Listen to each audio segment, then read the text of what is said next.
Hello, my name is Dodie Callender, and I would like to tell you about the influences of technology on global healthcare. In 1948, the World Health Organization was formed by combining the Office of International Public Hygiene located in Paris, the League of Nations Health Organization located in Geneva, and the United Nations Relief and Rehabilitation Administration located in New York. This made one agency concerned with hygiene, public health, and health emergencies. All of the countries of the world came together in a historic conference in 1978 at Alma-Ata in the Soviet Union to create a structure for healthcare. This was when the healthcare of the poorest nations was put on the table as a problem to solve.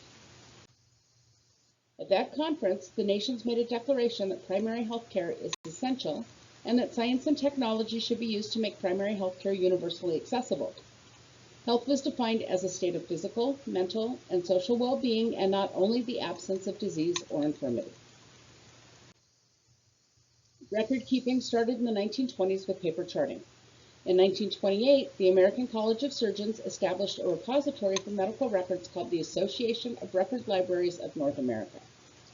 By the 1960s, computers were starting to standardize medical records. In the 1970s, we started seeing electronic medical records, known as EMRs, being developed, and Lockheed Corporation created an EMR for a California hospital. In the 1980s, personal computers became affordable and could be found in doctors' offices. The Institute of Medicine started studying the advantages of EMRs, and a company called Dragon Systems developed voice recognition software known as DragonSpeak. In the early 2000s, the Institute of Medicine reported that between 44,000 and 98,000 patients died yearly from medical errors. When searching for literature on healthcare technology history, you will find just about every country represented. These articles are titled The History of Healthcare Technology Assessment in, and after in, pretty much any country that you put in there will have one of these papers titled after them. These papers talk about current healthcare technologies, how they got there, and the history of the healthcare technology in that particular country. In 1992, EMRs were a hybrid of paper and computer. It was thought that undertaking total computerization of medical records would be too costly and time-consuming. There was scanning, but most charts were still paper. Items entered in the computer were printed and put in the chart. The main use for EMRs was in academic facilities. There was the beginning of clinical decision support, computerized provider order entry, and drug references being added to EMR systems. The security of patient information was problematic. President Obama did not want every facility to implement EMRs just to get the return on investment from the government.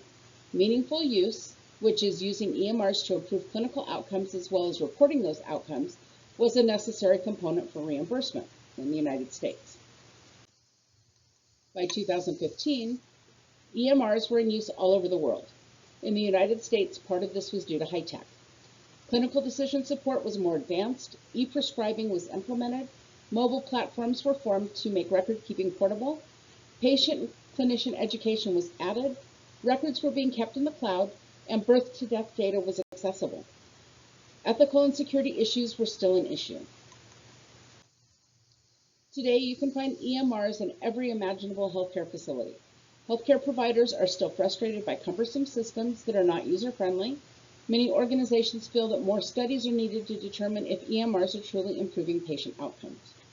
Data for patients is more accessible as providers can print out entire patient charts rather than copying paper records. Systems like e-prescribing and computerized provider order entry help ensure that orders and prescriptions are correct, since no one needs to read and interpret the provider's handwriting. Barcode medication administration is widely used to prevent medication administration errors. Today, healthcare is able to accomplish what was thought impossible just 40 years ago. Thank you. These are my references.